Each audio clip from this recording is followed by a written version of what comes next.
तो hello everyone, कैसे हैं आप सब लोग। आज हम डिस्कस करेंगे Nifty analysis for the date of 16 Jan 2026। हम देखेंगे निफ्टी 16 जैन को कैसे बिहेव कर सकता है, किस प्रकार के पैटर्न्स मिल सकते हैं और किस प्रकार की हमें डायरेक्शन दिख सकती है मार्केट में कल। तो before jumping directly on the analysis part, I would like to like by seeing the current market situation मुझे एक बात बताने की। जब मैं एनालिसिस कर रहा था करंट मार्केट अभी करंट मार्केट प्राइस का और करंट मार्केट लेवल्स का, तब मुझे एक बात समझ में आई। If you noticed, I haven't notice but मैंने आज नोटिस किया कि price has already falled below EMA 50। और जो है that means our market is basically from 9 Jan and we got the confirmation from 13 Jan कि हमारा मार्केट शॉर्ट टर्म के लिए basically it slipped into a bearish territory. Okay, मैंने ये आज नोटिस किया। और एज एज एज लाइक मैं आपको बोल रहा हूँ फ्रॉम लाइक 8 जैन 9 जैन का एनालिसिस आप अगर देखोगे, मैं बोल रहा हूँ कि you don't plan bull trend now because you are in a bearish territory. मैंने ये EMI वाला सिनेरियो देखा नहीं था। I just like that just clicked on my mind and I checked this. So basically, EMA exponentially moving average is a basically average of all the closing prices depending on the what you data you fit to that system. But suppose it is a average of all closing prices and एक average जैसा काम करता है। और on a lemon और superficial level पे बताऊंगा तो एक एवरेज जैसे काम करता है। अगर प्राइस इसके ऊपर है दैट मीन्स टेक्निकली या फिर ideally we are on upside. Price इसके नीचे है तो we are downside of, I mean, we should select the downside for the entry. So ये EMI वैसे काम करता है। So it's a मैंने जो बताया मैंने एक सरफेस लेवल पे बताया, एक लेवल स्क्रैच करने की कोशिश की। But if you want this kind of technical videos, more technical videos based on indicators, so do let me know. I'll make one and मैं उन्हीं इंडिकेटर्स पे बनाऊंगा जो मैटर करते हैं, एक्चुअली में मैटर करते हैं, and जो आपके चार्ट को स्पॉइल भी नहीं करेंगे। Okay, coming to the pure price analysis part, price and volume. Okay, coming to that part, अगर आप देखोगे मैंने जो आज दोनों सिनारियो यहाँ पे मैंने जो घोषित किया है वो दोनों scenario they are for only short trade because I personally feel, मुझे ये पर्सनली लगता है कि अभी right now the situation is it's not good for the bull market. Maybe I'm wrong, maybe I'm 100% wrong, I don't know what I'm doing, I don't know what I'm saying, but that's what I'm feeling right now कि ये एक bull market के लिए अच्छी situation for a short term period. और हम short term के बारे में भी नहीं, मतलब फॉर कल के लिए हम अगर बात करें तो इट्स नॉट फीलिंग ग्रेट। अगर प्राइस गैप अप होती है नियर 25,900 टू 25,800 के लेवल के आसपास तो हम वहाँ पे बैठेंगे। That's a scenario, scenario number second, हम वहाँ पे बैठेंगे, हम देखेंगे अगर प्राइस स्टिल डाउनसाइड है अपने और अपने सेशन के एवरेज ट्रेडिंग प्राइस के बिलो है, now there is a indicator again which is called average trading price. और अगर आप broker Zerodha Upstox broker use कर रहे होंगे तो उनके साइड में दिखता है कि उस पर्टिकुलर सेशन का एवरेज ट्रेडिंग प्राइस क्या रहता है।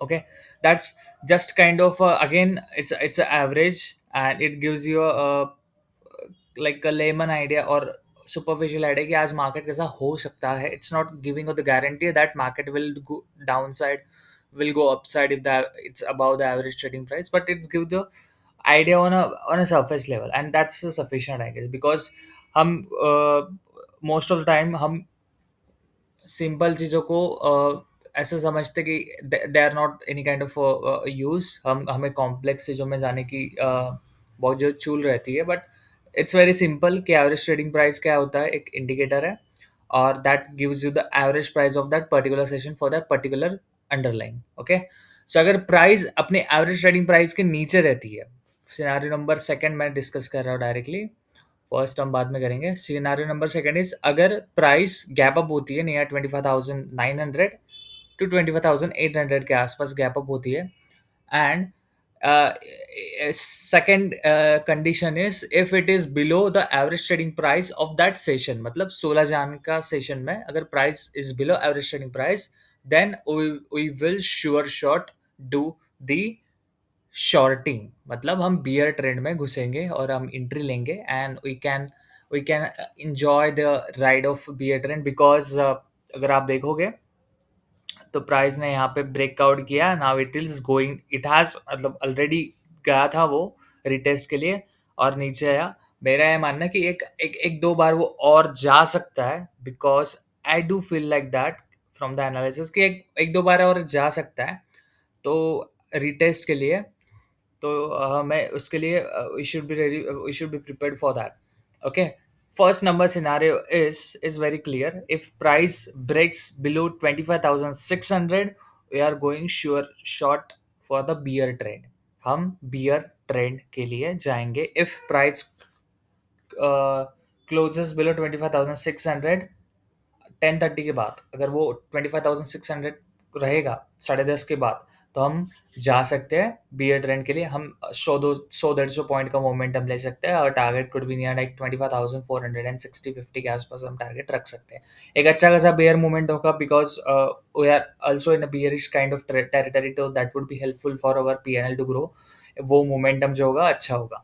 आई would suggest you guys, if I know most of you are doing options, so अगर आप options कर रहे हो तो I would suggest you guys like don't use current expiry, use next to next expiry और नेक्स्ट एक्सपायरी। मतलब अगर example देता हूँ, अभी आज की तारीख है 15, अपकमिंग एक्सपायरी है 20 तारीख, तो आपको 20 तारीख की एक्सपायरी का ट्रेड नहीं लेना है, उसका ऑप्शंस नहीं लेना है, आपको 27 का लेना है। What is that? Next to next. आपको हमेशा यही एम करना है कि आप करंट एक्सपायरी ट्रेड ना करें। आप अगर ऑप्शंस बायर हो तो आप करंट एक्सपायरी में ट्रेड ना करें। I am repeating again and again, I will repeat again. if you are an option buyer if you are an option buyer, then don't trade in current expiry, trade in next to next expiry session। Again I will give you the example. आज की तारीख है 15, upcoming expiry है 20 तारीख को, which is on Tuesday. तो इस expiry का ऑप्शंस में एंट्री नहीं लेना है, मतलब selection of option premium should be based on next to next expiry. अगर 25,900 का आप कॉल ले रहे हो for the expiry, then the expiry should be 27 of January. Always aim that कि हमें करंट एक्सपायरी नहीं लेनी है, नेक्स्ट टू नेक्स्ट एक्सपायरी में ट्रेड करना है। हम करंट एक्सपायरी क्यों लेते हैं? Because that feels like a cheap thing, but it eats your whole premium because of the time decay factor. If you don't know this kind of concept, just write down on a piece of paper, find that, search that on internet, on chat gpt, on Gemini, on anything, and then and only then do option trading. If you don't know this kind of concepts, I would suggest you either you do the futures because it requires a lot of margins and it is very safe heaven considering the option premiums, or you do like you trade in a hedge way. But if you're option trader, option buyer, then please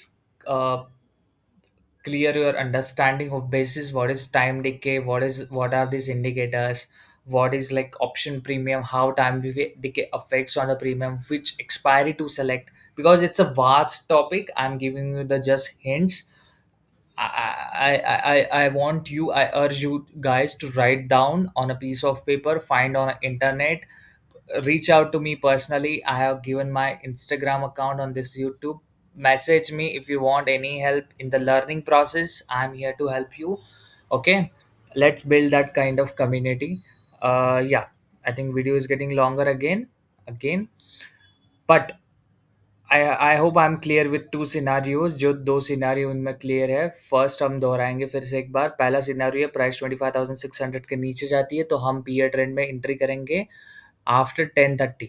okay, इसका reason आपको पता है। If you are following this kind of videos. आपको पता है, मैंने पिछले video में भी बताया कि वाई 10:30 के बाद ही आपको ट्रेड करना चाहिए। Okay.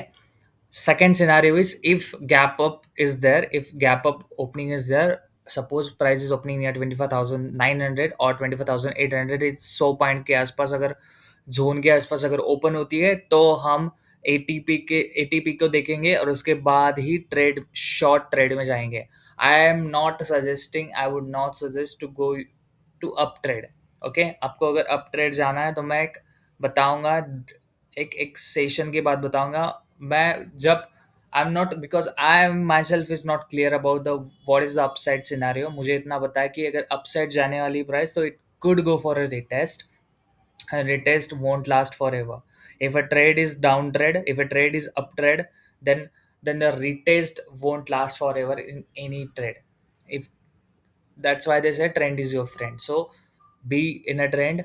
And we have checked the possibility of bearish territory with EMA also today. So yeah, trade happily, a trade because taking care of precautions. And yeah, thank you so much.